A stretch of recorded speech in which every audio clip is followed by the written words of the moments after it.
Tidak. Bisa, Pak. Bisa Pak Bisa, dosen. Pak, Ya, bisa, Pak. Pak. Oke, Udah, Pak. Udah. Ya. ini tugas hari ini Oh, muka yang jelek dihapus saja ya. Ya. Ya. Perlu diperhatikan, hari ini dikumpulkan di sini melalui forum ini. Satu adalah terkait apa hal yang harus diperhatikan terkait akan diadakan UTS. Yang kedua adalah terkait dengan tugas-tugas yang memang sudah dikerjakan. Ada beberapa hal yang harus memang diluruskan. Yang kedua juga hari ini akan menguji sejauh mana Bapak Ibu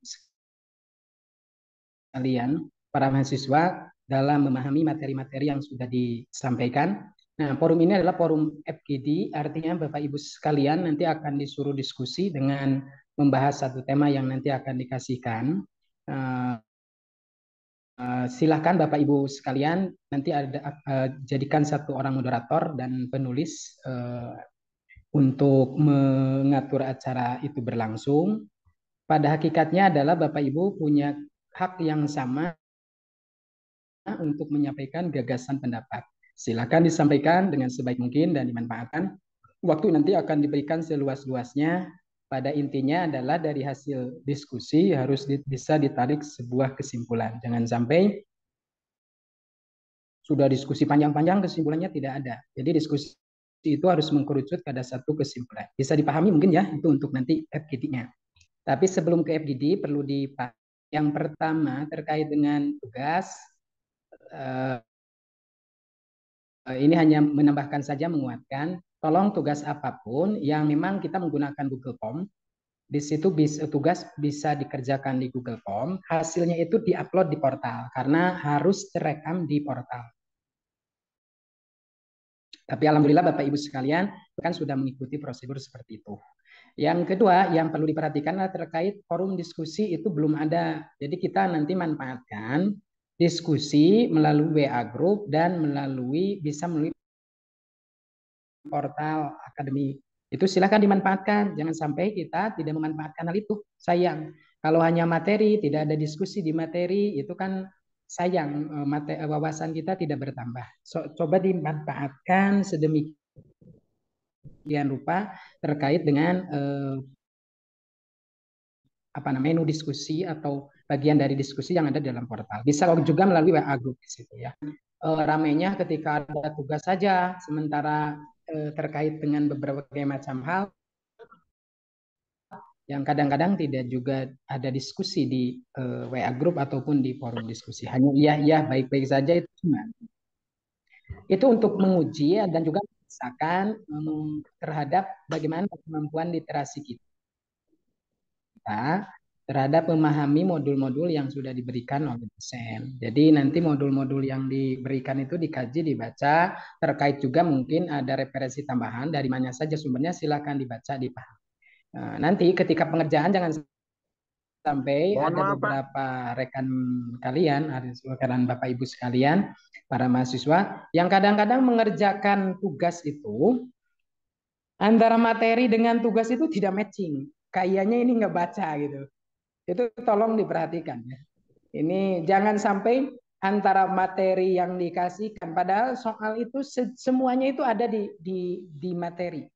Setiap soal itu yang menganalisis teks Arab itu tidak ada sengaja akan dibahas hari ini, dijadikan forum diskusi. Itu untuk menambah wawasan saja sih, sebenarnya pengayaan ini tidak wajib. Nah itu ya Bapak Ibu sekalian, tolong diperhatikan ketika materi dengan pengerjaan tugas itu tolong disinkronisasi, terutama terkait dengan tugas yang sifatnya kualitatif. Kalau kuantitatif sih tidak mungkin. Kualitatif itu kadang-kadang antara jawaban dengan materi yang dikasihkan itu sangat berjauhan. Kadang-kadang tidak matching.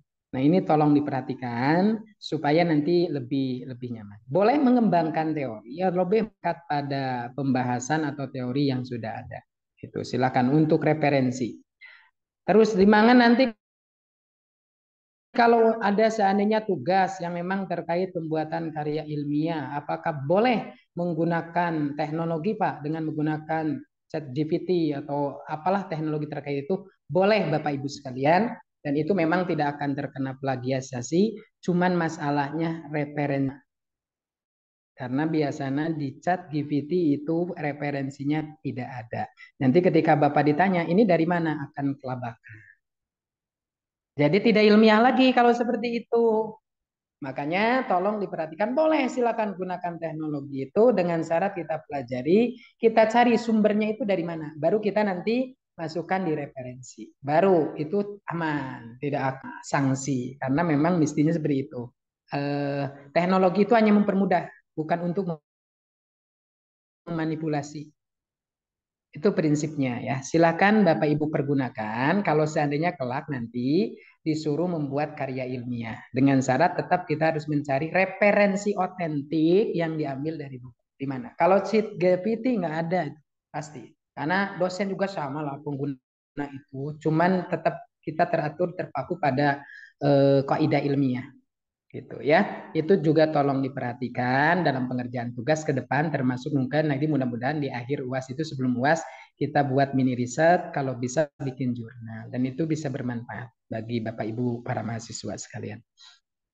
Itu Bapak Ibu. Selanjutnya mengingat waktu kita supaya nanti diskusinya agak panjang, nanti tolong sisihkan 10 menit untuk kesimpulan atau 5 menit nanti untuk saya mengomentari atau masukan dari dosen. Jadi kalau waktunya ini kita sampai jam berapa? Jam 2 ya? Ya Pak, sampai jam 2 Pak. Tolong jangan sampai jam 2. Sekarang waktunya sudah jam berapa? Dipercepat ya. Nanti dipercepat, setengah jam cukuplah kita untuk berdiskusi. Nah, sebelum kita akhiri nanti 10 menit itu sudah berhenti. Berarti jam 2 kurang 10 menit sudah berhenti. Diusahakan seefektif mungkin, jangan terlalu panjang lebar ke sana kemari. Kita fokus ke bahasa. Oke Bapak Ibu sekalian, untuk kisi-kisi ini untuk nanti takutnya tadi tidak akan tersampaikan. Untuk kisi-kisi UTS silakan dibaca setiap modul. Nanti dari setiap modul itu akan diambil 20% karena soalnya 10 soal. Silakan dipelajari, pasti ada. Bagaimana open book? Silahkan Bapak Ibu cari referensi. Yang penting hati-hati dengan bentuk soal karena itu ada. Untuk apa namanya soal, tolong dicermati hati-hati. Kalau seandainya ada kerancuan, Bapak Ibu jangan dulu dikerjakan, tolong konsultasikan dengan dosen. Jadi jangan Ibu nanti rugi kita mahasiswa. Tolong konsultasikan dulu, Bapak ini soal nomor sekian ada agak rancu. Nanti kami dosen merevisi dulu bisa dikerjakan. Yang namanya manusia lah, kita saling mengingatkan, pasti ada kelemahan dan kelebihan. Jadi sebelum mengerjakan, tolong yang sudah cermat itu dicermati dulu. Baru kalau tidak ada masalah dengan soal itu, silakan dikerjakan. Tapi kalau ada masalah, silakan ajukan sebelum mengerjakan. Gitu ya Bapak Ibu sekalian, supaya nanti aman juga bagi mahasiswa, jangan sampai mahasiswa dirugikan. Tetapi saya insya Allah akan memberikan kelonggaran, kalaupun nanti ada revisi terus sudah dikerjakan, itu kan nanti dianggap salah, itu akan dianulir, akan diberikan dibenarkan. Karena kecuali yang sudah direvisi, mau tidak mau itu harus mengikuti. Seperti kemarin ada yang mengerjakan ternyata soalnya memang agak sedikit kesalahan di situ, terus diperbaiki. Nah, yang menjawab sebelum itu dianggap benar saja, karena kasihan lah, itu tidak fair kalau seperti itu. Tapi setelah diluruskan soal itu, maka mau tidak mau harus mengikuti ya. Itu Bapak Ibu sekalian. Kedepannya tolong lebih cermat lagi, lebih diperhatikan sebelum mengerjakan, jangan asal eksekusi saja ya. Itu Bapak Ibu terkait dengan pengerjaan tugas-tugas. Tapi alhamdulillah untuk tugas sudah sebaik mungkin, karena dari tugas sebagian dosen bisa menganalisis kemampuan Bapak Ibu, termasuk juga kapasitas literasi Bapak Ibu terkait dengan modul yang diberikan. Jadi dengan soal-soal seperti itu akan lebih menantang Bapak Ibu untuk lebih banyak membaca referensi. Jadi supaya juga lebih cermat dalam memahami bentuk soal. Soalnya mudah tetapi menjebak. Bisa jadi kalau ceroboh blog nantinya. Nah, gitu aja Bapak Ibu sekalian yang untuk arahan dari saya terkait dengan tugas dan kisi-kisi. Silakan dipelajari. Untuk saat ini silakan Bapak Ibu sekalian para mahasiswa melakukan diskusi sebagaimana yang tadi diarahkan di awal. Cuman tema yang akan diperintahkan adalah terkait bagaimana sikap Bapak Ibu sekalian dan tokoh pengembang ilmu tauhid yaitu Imam Al-Asy'ari dan Al-Maturidi. Jadi singkatnya begini Bapak Ibu sekalian, bagaimana menurut Bapak Ibu sekalian pandangan paradigma pikiran dari kedua tokoh itu Al-Asy'ari dan Al-Maturidi. Al-Asy'ari bagaimana, Al-Maturidi bagaimana? Paradigma pikirnya, perspektif beliau itu bagaimana dari kedua tokoh itu. Kenapa kita perlu dibahas terkait tentang ini? Karena kemarin itu saya memberikan soal berbentuk teks Arab. Di situ adalah bisa Bapak Ibu sekalian lihat bagaimana pandangan Al-Maturidi terkait konsep iman menurut Al-Maturidi. Metodologi yang dipakai oleh Imam Al-Asy'ari Al-Maturidi. Sebelumnya saya harus mengingatkan Bapak Ibu sekalian bahwa pada hakikatnya terkait dengan ilmu tauhid itu akan merujuk pada dua hukum. Yang pertama adalah hukum nakal yang bersumber pada wahyu, itu sifatnya qat'iyah, dan yang kedua adalah pada akal. Akal itu terkait memang pandangan-pandangan itu. Ya, dalil akal itu menjadi dalil akliyah sifatnya zonnya. Nah, Bapak Ibu sekalian silakan analisis bagaimana menurut pandangan Bapak Ibu sekalian terkait dengan pandangan Bapak Ibu sekalian terkait dari dua tokoh tadi, yaitu Al-Asy'ari dan Al-Maturidi. Nanti akan saya kasih sebuah jurnal yang mudah-mudahan membantu Bapak Ibu sekalian untuk mencermati atau memahami pemikiran dari kedua tokoh itu. Baik, Bapak Ibu sekalian bisa dipahami kira-kira tugasnya? Insyaallah, Pak. Allah bisa, Pak. Kalau sudah bisa dipahami, silakan bisa dimulai. Silakan dikembalikan ke mahasiswa sampai akhirnya kalau sudah bisa. Oke, silakan dimulai Bapak Ibu sekalian. Saya memantau ya dari belakang. Siapa? Jadi jangan harap bahwa saya tidak memantau. Oke. Suaranya putus jadi enggak kurang. Atas Bapak Ibu sekalian, silakan dibuka. Oke, silakan untuk PJ Ilmu Tauhid Pak Azuri Magelang bisa untuk membuka diskusi kita hari ini yang diberikan oleh Bapak dosen tentang pandangan dua tokoh ilmu tauhid. Baik, Pak, mohon maaf ini baru bisa gabung karena tadi sinyalnya hilang, ini baru bisa masuk. Baik, kita langsung masuk saja. Assalamualaikum warahmatullahi wabarakatuh. Waalaikumsalam warahmatullahi wabarakatuh. Bapak Ibu sekalian, terkait dengan tugas kita hari ini yaitu mendiskusikan dengan dua tokoh yaitu dan Imam Al-Maturidi mengenai ilmu tauhid. Mari kita bahas bersama-sama tentang pandangan dua tokoh ini. Bisa di sini sebagai moderator ya? Ya, Pak. Ya, siap, Pak.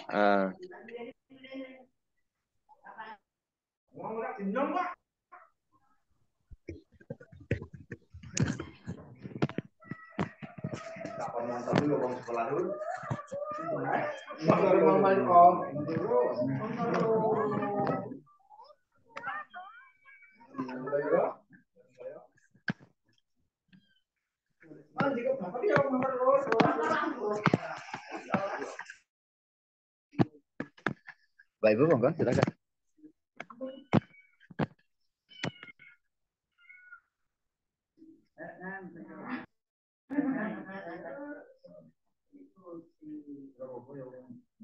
Monggo Pak Umri bisa memberikan dulu pembukaan.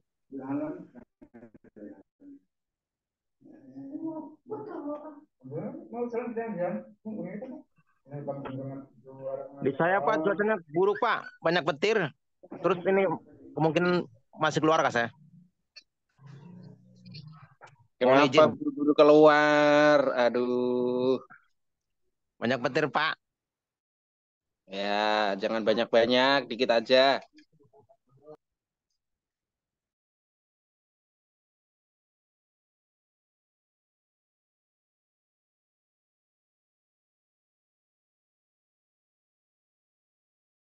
Ayo teman-teman yang lain, ini kita dipantau Pak dosen loh untuk diskusi kita hari ini.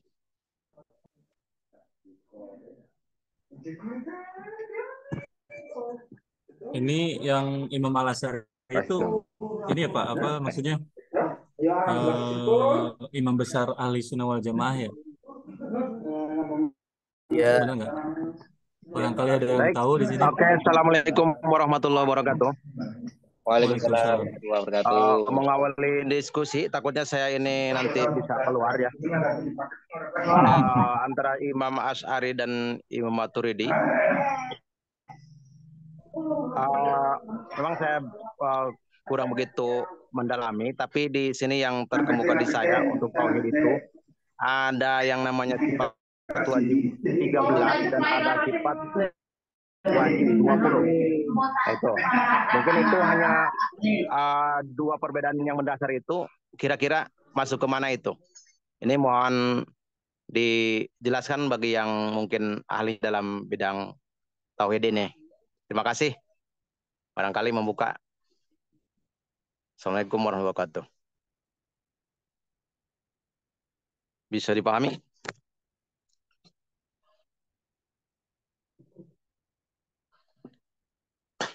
Halo? Ya. Barangkali ada yang bisa menjawabnya.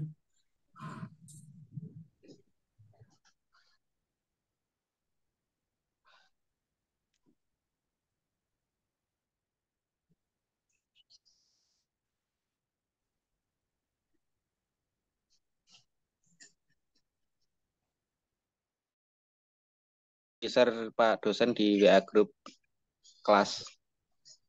Atau mungkin kita perlu di share screen.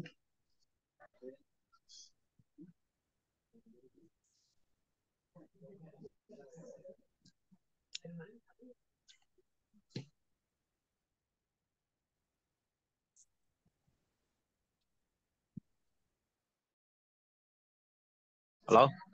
Ya. Ya, Bung. Waalaikumsalam warahmatullahi wabarakatuh.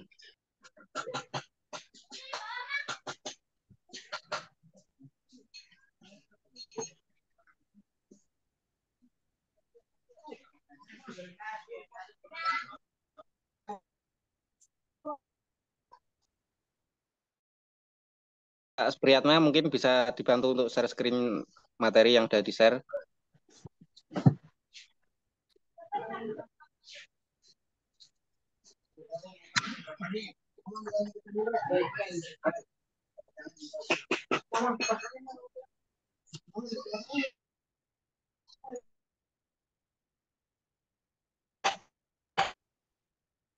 Muncul nggak Pak?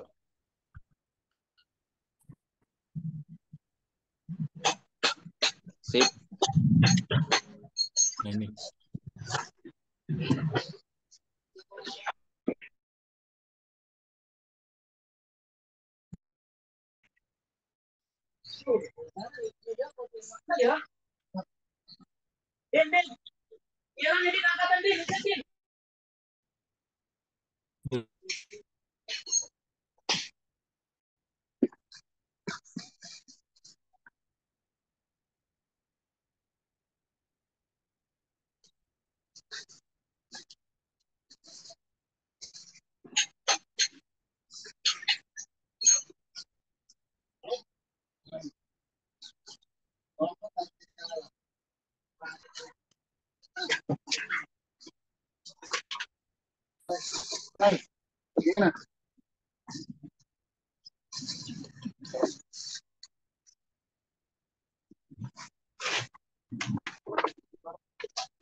Yuk Pak Umri, yang lainnya mungkin diskusikan aja. Pak Nailul gimana ini? Ya kayaknya tanggapan apa dari Pak Umrinya tadi nggak ada yang respon. Kayaknya nggak ada yang fokus ke sini. Mungkin belum paham juga ya, termasuk saya ini. Apa yang ditanyakan Pak Umri ya? Teman-teman dong, Kita masa sama-sama belajar aja. Masa kita terus kan gitu. Yang lainnya dong, yang lainnya. Yuk, mana suaranya? Halo, Masih halo. mencerna, Pak. Halo, halo. Yo, Bu Nur, sok mangga. Masih mencerna materi, Pak.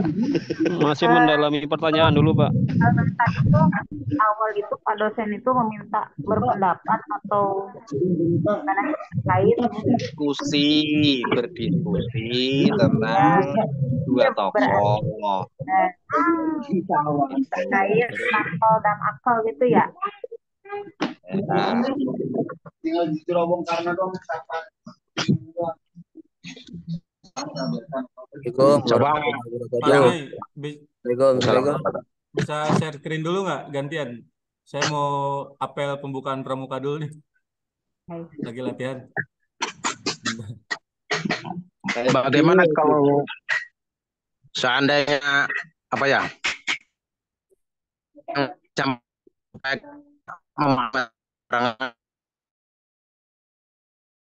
Putus-putus Pak Umri. Putus-putus Pak Umri. Pemanasan deh saya ya, sedikit aja, tapi nanti terusin. Oke, siap. Untuk ini ya, untuk mazhab kali ya, ini kan tentang nakal dan akal berdasarkan mazhab apa tuh tadi tuh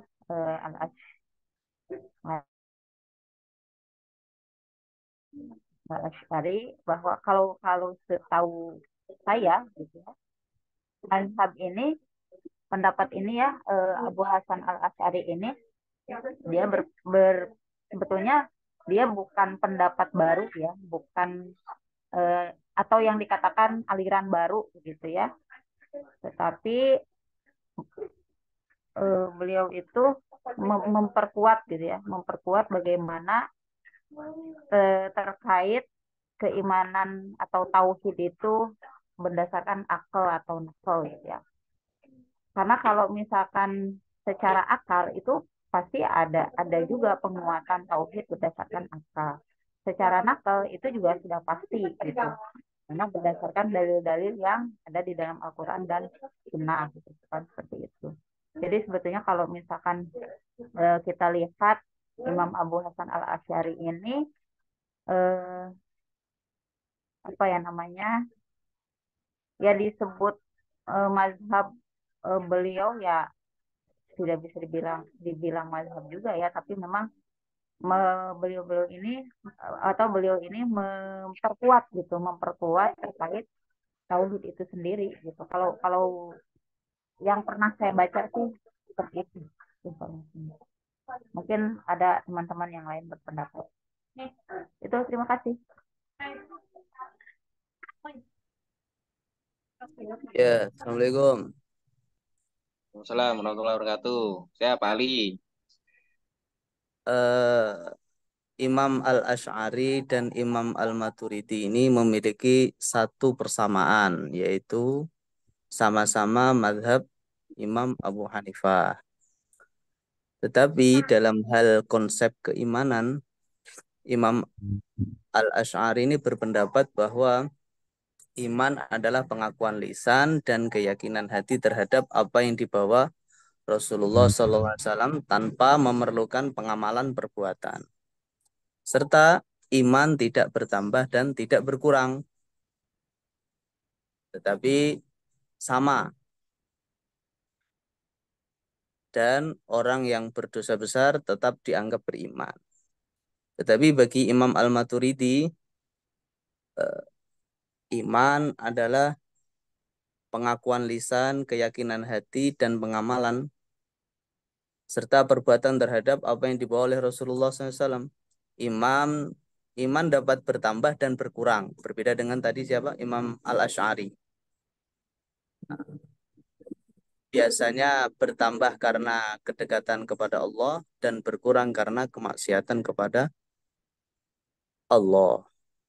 Itu juga orang yang berdosa besar tetap dianggap beriman. Nah, kedua imam ini sama-sama menolak paham kaum Mu'tazilah yang mengatakan bahwa iman adalah akal semata.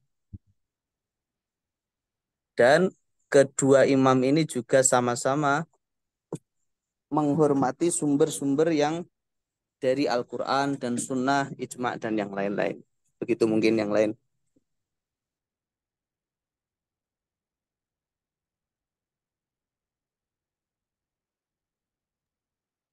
Monggo yang lain.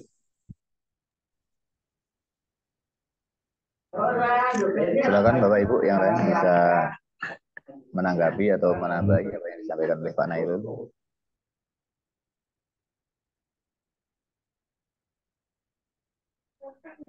Tali.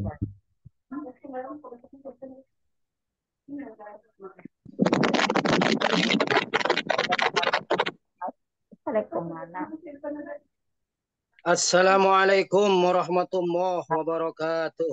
Waalaikumsalam warahmatullahi wabarakatuh. Maaf, baru menyimak, baru datang ini. Iya, Ya, Pak Yai lanjut. Boleh mengomentari ya? Silakan Pak Opor. Bismillahirrahmanirrahim. Asy'ariyah dan Maturidiyah itu adalah imam Ahlus Sunnah wal Jamaah dalam bidang ilmu tauhid. Dikatakan bahwa akidah Asy'ariyah itu dengan akidah Al-Maturidiyah itu secara garis besar sama. Hanya saja perbedaannya dalam sebagian kecil permasalahan furu'iyah aja, cabang-cabang dan bukan prinsip suatu akidah. Kadang perbedaan antara Asy'ariyah dan Maturidiyah itu di masa sahabat aja, di antaranya sebagai berikut nih, contoh nih ya. Sifat Allah Ta'ala itu dikatakan oleh Asy'ariyah itu sifat at-takwin, yaitu sifat-sifat Allah Ta'ala itu disifati dengan sifat-sifat kebalikannya. Asy'ariyah mengatakan sifat at-takwin itu adalah pengaruh dari sifat kudrat Allah yang azali. Sedangkan Al-Maturidi berpendapat at-takwin adalah salah satu sifat Allah yang azali.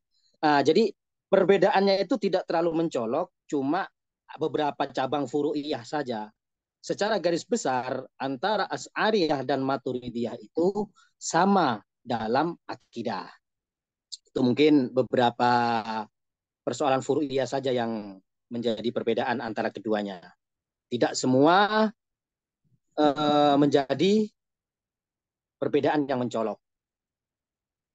Contoh lagi adalah perbedaan antara Imam Asy'ari dan Imam Maturidi itu tentang orang yang berbuat maksiat atau orang yang berbuat dosa.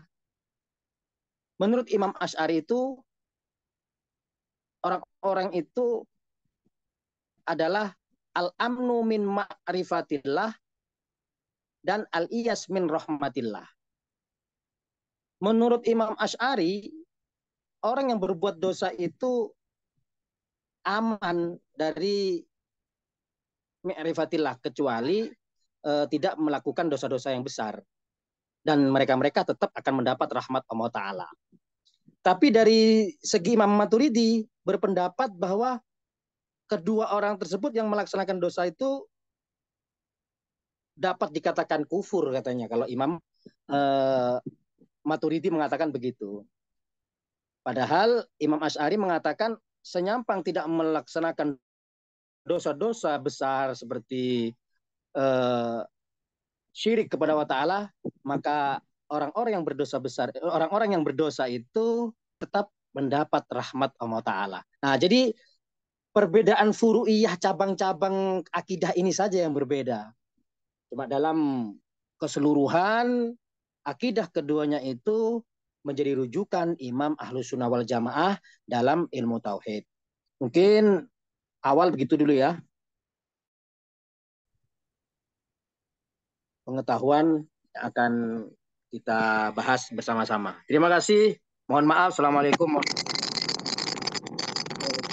Waalaikumsalam warahmatullahi wabarakatuh. Luar biasa Pak Yai.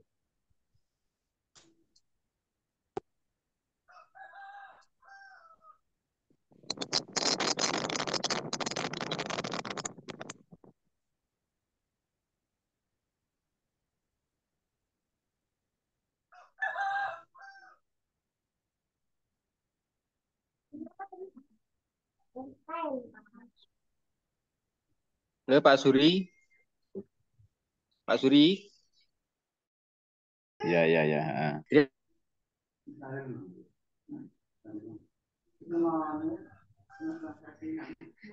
Sinyalnya putus ini Pak, dan repot banget ini lagi angin besar. Ya. Boleh sedikit ya? Bertanya nggak? Boleh bertanya nggak? Boleh. Nanti biar ditanggapi oleh teman-teman. Untuk ini apa namanya tadi itu kan bisa dikatakan manhaj nggak? Kalau misalkan tadi pendapat dua imam tersebut, Pak Ustadz Abdul Ghafur. Monggo Pak Yai Abdul Ghafur. Apakah menurut jenengan itu yang disampaikan tadi bisa termasuk manhaj atau tidak?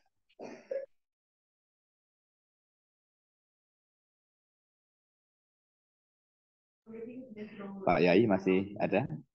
Atau mungkin yang lain yang bisa jawab, yang bisa mungkin menjelaskan. Nailul bisa menjawab. Di sini tuh banyak kan ya, ada Pak Sufyan. Monggo Pak Nailul. Pak Nailul. Yang lain dulu. Saya masakannya ngikut. Masa kita yang nongol. Ayo yang lain mana? Pak Farid tuh. Ayo.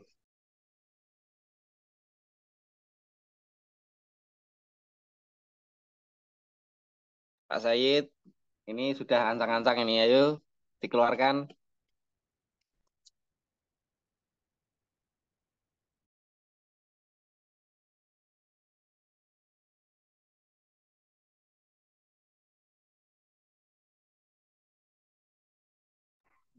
Monggo yang lain. Ayo aktif.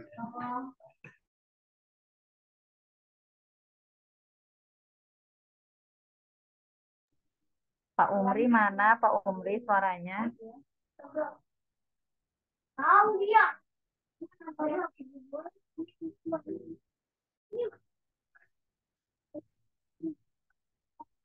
Kok ibu-ibunya nggak ada ya? Di sini saya ajak ya. Bumi hari ini izin nggak bisa masuk.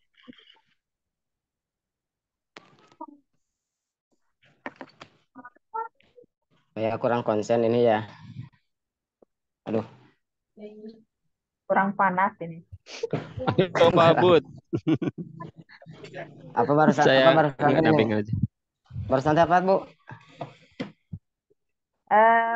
Kedua apa namanya, kedua ulama tersebut bisa dikatakan, maksudnya pendapat beliau-beliau ini bisa dikatakan manhaj atau tidak? Kalau kalau menurut saya beliau-beliau itu kan orang yang luar biasa kita taati. Manhaj itu kan, kalau menurut saya manhaj itu kan jalan hidup mungkin. Keyakinan juga bisa disebut manhaj. Jadi beliau sudah diakui di dalam Ahlus Sunnah wal Jamaah sebagai bahan buat kita untuk memegang dia. Artinya insya Allah beliau berada dalam koridor yang benar. Itu aja Bu.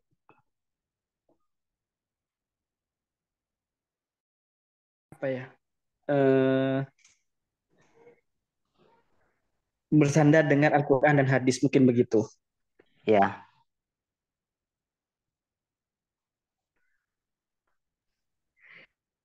Oke, terima kasih Pak Abud.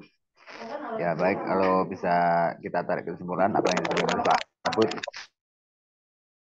Imam Asy'ari maupun Imam Maturidi, ini termasuk manhaj yang boleh kita ikuti. Manhaj bisa juga seperti Imam Al-Haq. Itu Bu siapa tadi? Bu Nur ya.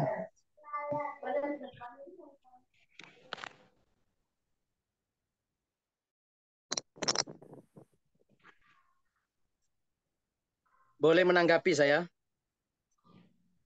Silakan Pak Yai. Pak Suri. Monggo silakan Pak Yai. Pertanyaan Bu Nur tadi kan bahasanya kan begini. Apakah beliau berdua itu bisa dijadikan manhaj? Kita harus tahu dulu haji itu apa. Kata manhaj itu kan jalan. Ya. Manhaj sotoh, manhaj salaf. Itu kan adalah ajaran-ajaran yang berpegang pada prinsip Ahlus Sunnah wal Jamaah. Kita kaum Ahlus Sunnah wal Jamaah dalam kaidah tauhid, dalam ilmu tauhid berpegang pada manhaj itu kan jalan. Ya, jalannya kita sebagai orang Ahlus Sunnah berpegang pada Imam Asy'ari dan Imam Maturidi, yaitu jalan. Jadi manhaj itu sebuah jalan, istilah kasar ya kan ya. Yang penting kita sebagai orang Ahlus Sunnah wal Jamaah dalam ilmu tauhid dan akidah mengikuti Asy'ari dan Imam Al-Maturidi. Ya, beliau berdua memang panutan kita dalam ilmu tauhid dan ilmu akidah. Gitu. Jalan beliau, manhaj itu kan jalan istilahnya ya kan. Ya, jadi memang beliau berdua memang rujukan kita dalam ilmu tauhid dan ilmu akidah. Mungkin itu. Jadi cuma dari bahasa saja itu Ibu ya. Ya, Yang penting kita sebagai orang Ahlus Sunnah wal Jamaah, imam kita dalam ilmu tauhid dan akidah adalah Imam Asy'ari dan Imam Al-Maturidi. Begitu. Terima kasih Pak Suri sebagai moderator. Oke, sama-sama Pak. Terima Pak Gafur, saya mau nanya, Pak Gafur. Ya, monggo. Kita sebagai nanya ke moderator, jangan ke saya. Oh gitu ya. Silakan Pak Gafur. Mungkin pertanyaannya begini. Kita sebagai orang yang Ahlus Sunnah wal Jamaah yang mempunyai imam ahli tauhid beliau berdua itu yaitu Imam Asy'ari dan Al-Maturidi. Kita itu di kalangan kita itu lebih ke Al-Maturidi apa lebih ke Al-Asy'ari gitu, Pak? Mohon pencerahannya, mungkin teman-teman ada yang lebih tahu gitu. Terima kasih. Terima kasih Pak Ilham ya ini ya.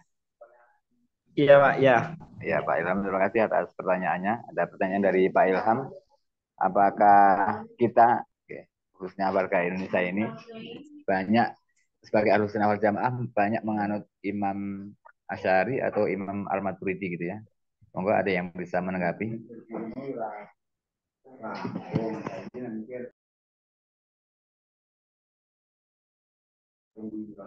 Bapak Ibu sekalian, ada pertanyaan dari Bapak Ilham. Kita sebagai warga Ahlus Sunnah wal Jamaah ini banyak menganut ajaran dari Imam Asy'ari atau Imam Al-Maturidi. Monggo ada yang bisa menanggapi.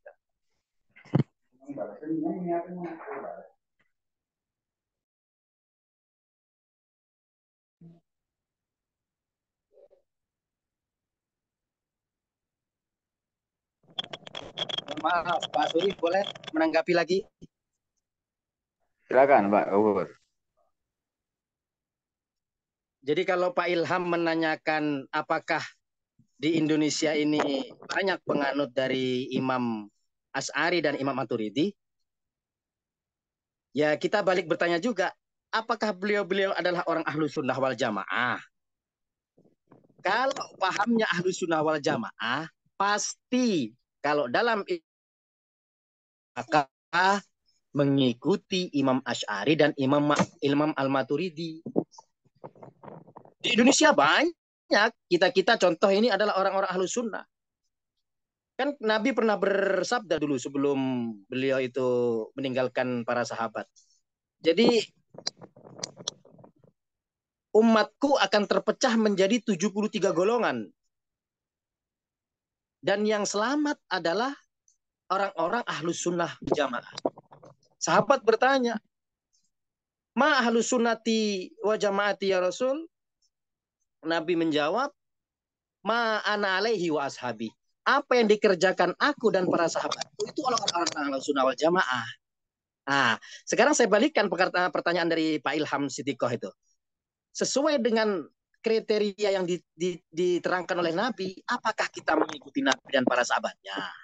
Kalau kita mengikuti Nabi dan para sahabatnya, alhamdulillah, mudah-mudahan kita termasuk golongan ahlus sunnah wal jamaah. Yang dikatakan oleh Nabi, yang disabdakan oleh Nabi, semua firqah itu akan masuk ke dalam neraka kecuali satu, ahlus sunnah wal jamaah. Apa itu ahlus sunnah wal jamaah? Ma ana alaihi wa ashabi. Golongan yang mengikuti aku dan para sahabatku. Mudah-mudahan jamaah. Terima kasih. Mudah-mudahan istilahnya bisa memberikan referensi. Nanti kita kembalikan kepada Bapak dosen. Terima kasih. Mohon maaf Pak dosen kalau ada salah teman-teman semuanya. Baik Pak Yai, kalau boleh saya masuk tanggapi ini Pak Yai. Yang dimaksud dengan pertanyaan tadi kan di antara perbedaan. Bukan kita menganut Imam Syafi'i dan Maturidi apa enggak. Tapi yang dimaksud pertanyaan tadi adalah antara Imam Syafi'i dengan Imam Maturidi itu kan ada perbedaan. Nah, di Indonesia ini banyak menganut Imam Syafi'i atau Imam Maturidi gitu maksudnya Pak Ilham. Begitu Pak Ilham ya? Siap. Ari, bukan Imam Syafi'i, Imam Asy'ari kayaknya itu. Imam Asy'ari ya, betul ya. Maaf ya, Imam Asy'ari dengan Imam Maturidi. Maaf ya.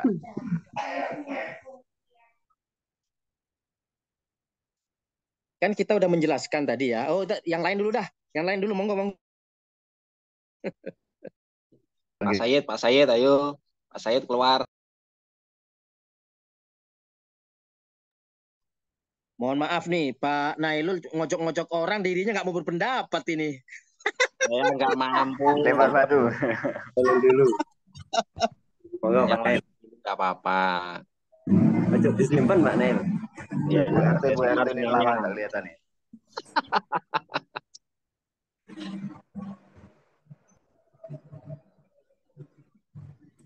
Mungkin saya tambahkan sedikit nggak dari pendapatnya Pak Abdul Ghafur. Terus tadi kaitannya di Indonesia mana yang lebih banyak diikuti, kan seperti itu nggak? Sebenarnya kalau kaitannya dengan Ahlus Sunnah wal Jamaah dan aliran yang kita ikuti, jadi antara Imam Asy'ari dan Imam Al-Maturidi itu tidak ada perbedaan yang signifikan. Artinya dua-duanya teorinya secara umum adalah sama. Tadi sudah disampaikan Pak Ghafur bahwa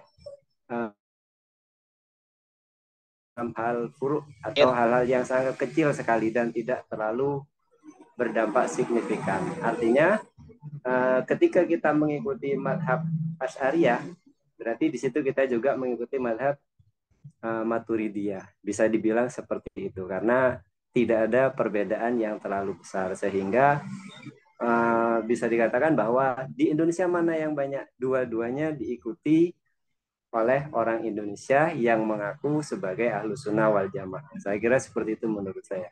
Terima kasih. Terima kasih Pak Said. Pak Said. Itu Pak Ilham bisa dipahami ya. Siap. Terima kasih. Ini boleh nanya saya? Mau silakan. Ini kan yang mengikuti Imam Al-Asy'ari dan Imam yang itu kan kalau saya ini kan kayaknya hanya di NU itu. Kalau dalam Persis itu di Muhammadiyah kayaknya saya belum pernah berbicara tentang imam yang dua itu. Ini bagaimana? Apakah mereka ini beda manhaj? Kalau manhaj tadi ya, apakah bagaimana ini? Baik, terima kasih Pak Abud. Ada pertanyaan dari Bapak Abud. Masalah Imam Asy'ari dan Imam Al-Maturidi ini hanya banyak dibicarakan di warga Nahdliyah atau warga Nahdlatul Ulama. Apakah organisasi yang lain seperti Ahmadiyah, Muhammadiyah dan lain sebagainya mereka juga menganut para imam-imam ini. Nah, itu, menurut Pak Afud, pertanyaan seperti itu. Monggo ada yang bisa menanggapi?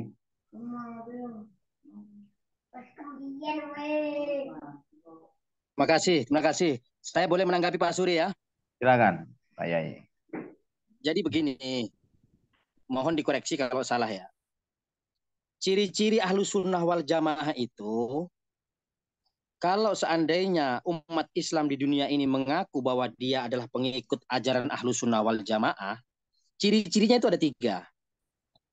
Yang pertama, kalau dalam akidah atau tauhid, beliau mengikuti 2 imam ini, Abu Hasan al-Asy'ari dan Abu Mansur al-Maturidi. Itu ciri-ciri orang Ahlus Sunnah wal Jamaah. Yang kedua, dalam syariat, dalam hukum fikih, orang-orang Ahlus Sunnah wal Jamaah itu mengikuti 4 madhab.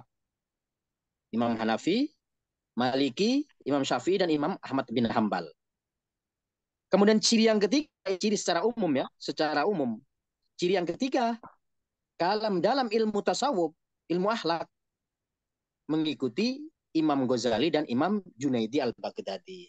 Jadi, kalau penganut ajaran atau penganut aliran-aliran atau penganut organisasi-organisasi di Indonesia, baik NU, Persis, Muhammadiyah, dan segala macamnya, itu kan hanya sebuah organisasi. Kalau mereka mengatakan mengikuti ajaran Ahlus Sunnah wal Jamaah, ya ciri-ciri ketiga itu harus diutamakan. Kalau tidak mengikuti imam yang kami sebutkan tadi, ya berarti bukan Ahlus Sunnah wal Jamaah, begitu saja. Alhamdulillah, mudah-mudahan tidak salah ya, kita orang NU ya, dalam bidang tauhid, dalam bidang syariah, dan dalam bidang tasawuf, kita mengikuti imam-imam yang saya sebutkan tadi. Itu ciri-ciri Ahlus Sunnah wal Jamaah. Terima kasih, mungkin bisa jadi referensi buat Pak Abud. Kalau ditanyakan Muhammadiyah atau Persis itu ternyata tidak pernah mendengar, kata siapa? Saya punya teman orang-orang Muhammadiyah, orang Persis, beliau mengatakan bahwa sama akidah mengikuti Imam Asy'ari dan Imam Abu Mansur al-Maturidi. Jadi ciri-cirinya orang-orang Ahlus Sunnah itu yang sepengetahuan kita memang 3 tersebut. Terima kasih ya Pak Asuri sebagai moderator. Ya, sama-sama Pak Yai. Kalau saya di sini kan kebetulan saya juga ini tinggal di lingkungan Persis di sini, tapi jarang sekali yang berbicara tentang itu. Apalagi tadi yang disebut madhab yang 4 itu di dalam Persis kayaknya nggak ada itu dalam, nggak pernah.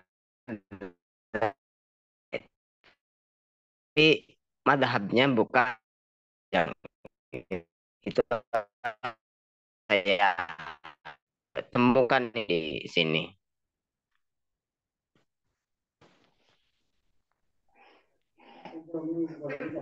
Jadi gini Pak Abud, yang disampaikan oleh Pak Yai Gopur tadi, kita harus bisa membedakan mana itu firqah. Firqah di sini adalah golongan-golongan seperti Ahlus Sunnah wal Jamaah, Wahabi, kemudian Khawarij dan sebagainya. Sedangkan seperti NU, Muhammadiyah, nah itu kan termasuk organisasi, bukan termasuk golongan. Nah, dalam pemikirannya, mereka tetap mengikuti salah satu dari imam-imam yang disebutkan tadi. Dalam ilmu tauhid mengikuti 2 imam tadi, kemudian dalam ilmu fikih itu mengikuti 4 imam tersebut. Nah, meskipun di situ kita jarang mendengar, tapi sebenarnya dipelajari. Cuman yang kita lihat dari amaliyah per hari saja, amaliyah sehari-hari seperti siapa itu yang sebenarnya kita ikuti. Yo, terima kasih semuanya, Pak. Saya mungkin menambahkan ya, ini saya nemu di situsnya Muhammadiyah. Nah, ternyata di situ disampaikan pandangan Muhammadiyah pertama tentang Al-Quran. Ijtihad Muhammadiyah sama dengan pendapat Ahlus Sunnah secara umum seperti Asy'ari dan Maturidi. Juga terkait kalamullah, bahwa Al-Quran itu adalah kalamullah, bukan makhluk Allah. Terkait dengan pembahasan sifat-sifat yang wajib bagi Allah, ternyata Muhammadiyah pun juga mengikuti sangat kuat mengikuti Asy'ariyah dan Maturidiyah serta Ibnu Taimiyah. Itu yang saya baca di situs Muhammadiyah.org. Jadi kalau lihat di sini berarti Muhammadiyah pun masih mengikuti Asy'ariyah dan Maturidiyah. Jadi sebenarnya kita kalau bicara Ahlus Sunnah, sekali lagi kayak seperti kata Pak Suri tadi, kalau kita bicara Ahlus Sunnah wal Jamaah, kita tidak membicarakan organisasi Muhammadiyah atau NU.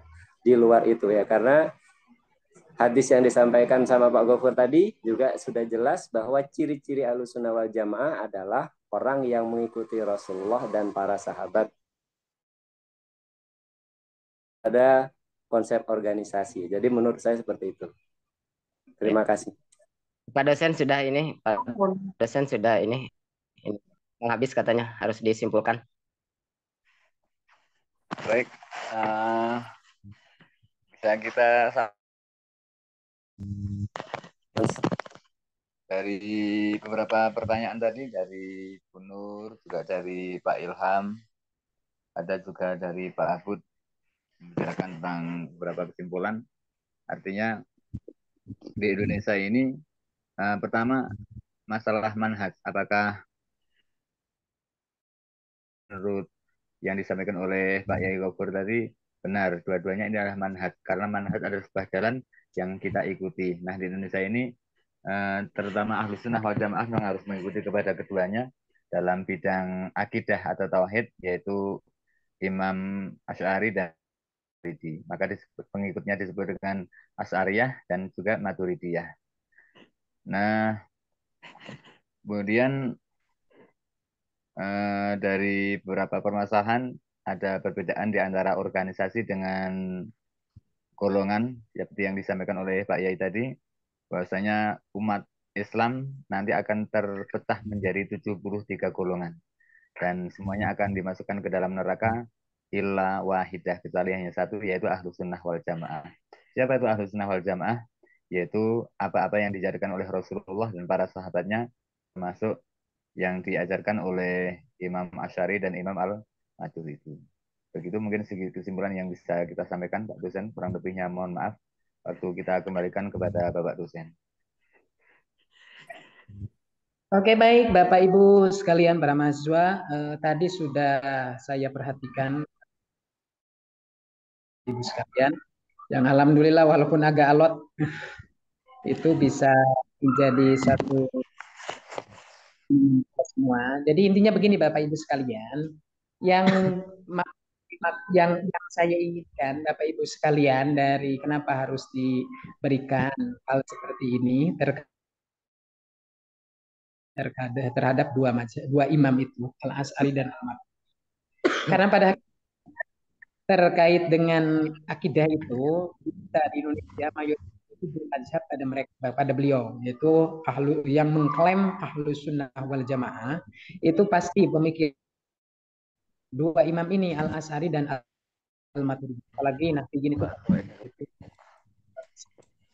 Tapi begini Bapak Ibu sekalian, diakui ataupun tidak, siapapun itu ketika memang pandangan-pandangan Al-Asy'ari dan Al-Maturidi ketika dianalisis memang kelompok mazhab apapun atau ormas manapun yang mengakui, itu tetap kita bisa kategorisasikan sebagai kelompok yang mengikuti dua mazhab tadi, Al-Asy'ari dan Al-Maturidi. Tadi kan ada pertanyaan, apakah Al-Asy'ari dan Al-Maturidi itu bisa disebut mazhab? Ya kayak tidak ada bedanya sama Imam Syafi'i dan Imam Malik dalam hal ini. Dalam akidah itu yang kebanyakan itu kembali ke situ Al-Asy'ari. Indikatornya bagaimana? Sederhana sekali. Begini, yang kalau kita ya siapapun yang memang pasti Al-Asy'ari Al-Maturidi. Karena itu yang dirancang oleh beliau. Tapi intinya gini, saya ingin menyampaikan bahwa perlu dipahami dan digarisbawahi oleh para mahasiswa sekalian. Imam Al-Asy'ari Al-Maturidi ini adalah lahir sebenarnya itu dipengaruhi oleh gejolak aliran-aliran mazhab akidah pada waktu itu seperti Mu'taziliyah, Murji'ah, Khawarij, Jabariyah, Qadariyah. Nah, di situ sebenarnya akibat terjadi dan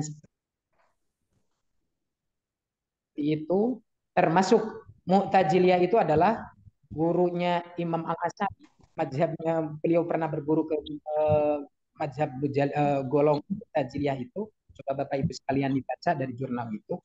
Sehingga pantas kalau memang pemikiran-pemikiran Mu'taziliyah ini masuk ke pemikiran Imam Al-Asy'ari. Tapi perlu digarisbawahi Bapak Ibu sekalian, bukan berarti ketika Imam Al-Asy'ari memakai pemikiran Mu'tazilah serta-merta Imam Al-Ghazali jadi Mu'tazilah, itu yang harus dibawa garis bawahi. Tetapi perlu dipahami juga bahwa pemandangan Mu'tazilah itu sebenarnya tidak salah 100%, tidak menyimpang 100%. Ada sebagian yang memang bisa dimanfaatkan. Jadi pada hakikatnya pemikiran Imam Al-Asy'ari itu adalah bagaimana mengintegrasikan pemikiran-pemikiran mazhab-mazhab yang ada pada waktu itu disempurnakan oleh beliau dengan pendekatan wahyu. Kalau kita lihat bagaimana pandangan Mu'taziliyah itu lebih cenderung penekanannya pada pemikiran rasional, rasio, akar rasio itu. Dan yang lainnya begitu ya, sehingga lahir Qadariyah lebih cenderung kalau Imam Mu'taziliyah itu ke yang Qadariyah, artinya lebih mengedepankan akal ketimbang pada waktu itu memang penggunaan wahyu sangat minim sekali. Kendati itu dipakai itu harus melalui nalar rasio, sehingga lebih kecenderungan rasionalisasi lebih besar ketimbang tadi kembali kepada pandangan-pandangan wahyu atau bimbingan tuntunan wahyu. Imam Al-Asy'ariyah termasuk Al-Maturidiyah yang menyempurnakan pemikiran Al-Asy'ariyah itu sebenarnya adalah melahir pemikirannya itu lahir dari gejolak itu, sehingga beliau menampilkan bagaimana jalur tengah yang diambil oleh beliau. Jadi unsur-unsur yang positifnya dari pandangan-pandangan aliran itu semuanya diambil oleh Imam Al-Asy'ari, baru kemudian nanti diintegrasikan dengan pendekatan wahyu. Bahkan jangan salah kalau Imam Al-Asy'ari dan Al-Maturidiyah ini pijakannya adalah bagaimana akidah itu disandarkan kepada wahyu, disandarkan kepada dalil akal, dalil nakli dan dalil akli. Kenapa harus menggunakan dalil akli? Tetap rasionalisasi itu tidak bisa dikesampingkan. Karena pada hakikatnya orang mampu memahami akidah dengan baik ketika rasionalnya itu dibimbing oleh wahyu. Jadi memang tidak dipersalahkan kita menggunakan wahyu, tetapi tetap wahyu itu dikendalikan atau dikerangka oleh wahyu yang bersumber pada Al-Quran. Itu yang harus dipahami. Jadi Al-Asy'ari itu sebenarnya adalah bagaimana pemikiran beliau itu mengambil jalur tengah supaya nanti akal itu tidak terlalu kabur, sebagaimana pandangan Mu'tazilah, Khawarij, Murji'ah dan lain sebagainya. Sehingga ketika wahyu mulai berperan di situ, maka bisa kita lihat bagaimana pandangan beliau Imam Al-Asy'ari dalam menyampaikan pendekatan-pendekatan atau pemahaman-pemahaman akidah yang disampaikan oleh Imam Al-Asy'ari. Nah, selanjutnya terus bagaimana terkait dengan pandangan Imam Al-Maturidi? Kalau kita lihat Imam Al-Maturidi itu kan lahir setelah Imam Al-Asy'ari, menyempurnakan pemikiran dari Imam Al-Asy'ari karena dianggap oleh Imam Al-Maturidi pemikiran Imam Al-Asy'ari ada celah, anggaplah itu kelemahan, walaupun pada hakikatnya itu adalah manusiawi sih. Sehingga oleh Imam Al-Maturidi, karena pada waktu itu Imam Al-Asy'ari masih takliyahnya lebih besar. Maka kalau kita perhatikan pandangan Al-Maturidi jauh lebih kuat ke pendekatan wahyu atau bersumber pada Al-Quran ketimbang kepada rasionalnya. Jadi pendekatan wahyu di Al-Maturidi jauh lebih kuat tekanannya ketimbang rasio. Sementara di Al-Asy'ari lebih kuat rasio ketimbang wahyu. Itu saja sebenarnya kalau kita perhatikan perbedaan yang signifikan itu. Nanti baru melahirkan dari situ kalau dipersatukan antara pandangan Ilman Al-Asari dan Al-Maturidi, itu akan menjadi satu kesatuan yang tidak terpisahkan. Maka dengan demikian, kenapa Ahlus Sunnah wal Jamaah yang mengklaim Ahlus Sunnah wal Jamaah memilih Al-As'ari dan Al-Maturidiyah ini dipersatukan. Pemikirannya sih kalau orangnya tidak mungkin, tapi pemikirannya itu bisa dipersatukan. Di mana satu sama lain saling melengkapi kekurangan dan kelebihannya itu. Kurang lebih seperti itu Bapak Ibu sekalian terkait dari pandangan kedua tokoh Al-Asriyah Al-Maturidiyah. Lantas ada pertanyaan tadi, bagaimana dengan ormas-ormas yang lain? Apakah bisa mengikuti bermadzhab kepada Al-As'ari Al-Maturidiyah? Tinggal analisis aja apakah mereka mengakui adanya sifat wajib dari Allah itu yang 20 itu. Kalau sama ya berarti sama, mengakui ataupun tidak. Karena biasanya urusan akidah itu tidak terlalu menampakkan ini saya bermadzhab Al-As'ari, bermadzhab Al-Maturidiyah. Tidak seperti itu, berbeda dengan wilayah fikih. Karena kadang-kadang di akidah itu tidak terlalu signifikan perbedaannya, kecuali dengan kelompok-kelompok yang memang terlalu keluar dari garis Ahlus Sunnah wal Jamaah. Maka yang kita pakai pada hakikatnya adalah termasuk yang mengatasnamakan Ahlus Sunnah wal Jamaah itu adalah pandangan wasitiyah, akidah wasitiyah. Disebut akidah wasitiyah itu adalah akidah yang sifat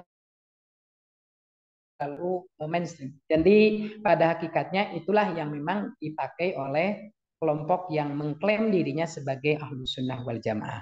Mungkin kita setuju sih sebenarnya dengan pandangan seperti itu sehingga tidak terlalu ekstrim seperti pandangan Mu'tazilah, Khawarij, Jabariyah dan lain sebagainya.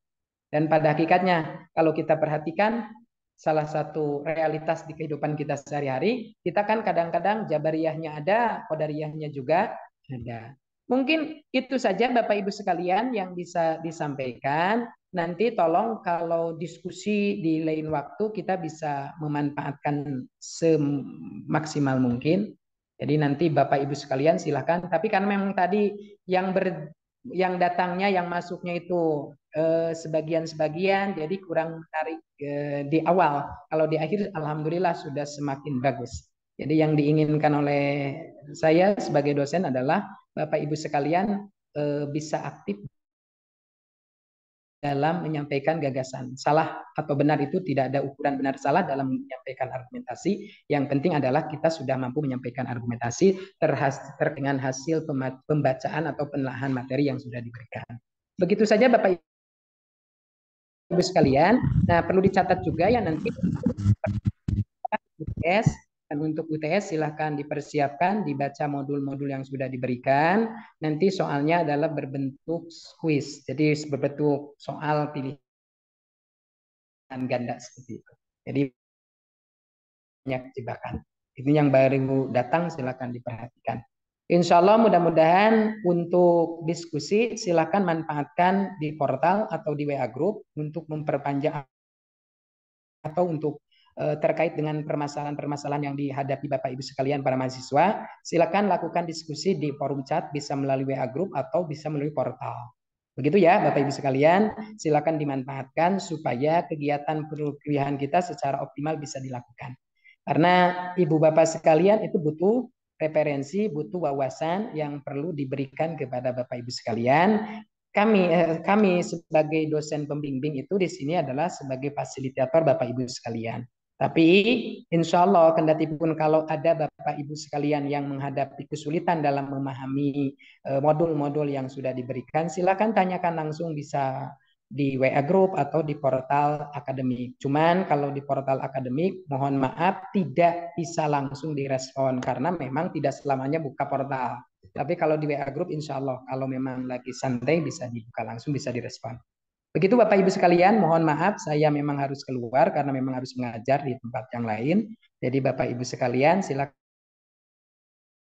materi-materi ataupun rujukan-rujukan dimanapun sumbernya. Yang penting adalah dapat memperkaya wawasan Bapak Ibu sekalian. Yang lebih utama adalah tolong lebih banyak membaca karena literasi Bapak Ibu sekalian sebenarnya kalau banyak literasi yang masuk itu Bapak Ibu sekalian akan mudah melakukan diskusi karena referensi sumbernya sudah ada. Kenapa sulit mengalami Gitu. Jadi tolong diperhatikan Bapak Ibu sekalian untuk lebih memahami materi-materi yang diberikan. Dan catatan bagi saya terakhir adalah tolong ketika mengerjakan tugas disinkronisasi dengan modul yang diberikan. Karena tugas itu saya sudah sinkronisasi dengan modul yang diberikan. Dan setiap tugas harus diupload di portal akademik. Karena Bapak Ibu sekalian itu direkam. Saya juga nanti harus upload. Begitu ya Bapak Ibu sekalian. Mungkin untuk saat ini kita akhiri saja dengan mengucapkan hamdalah. Alhamdulillahirabbil alamin.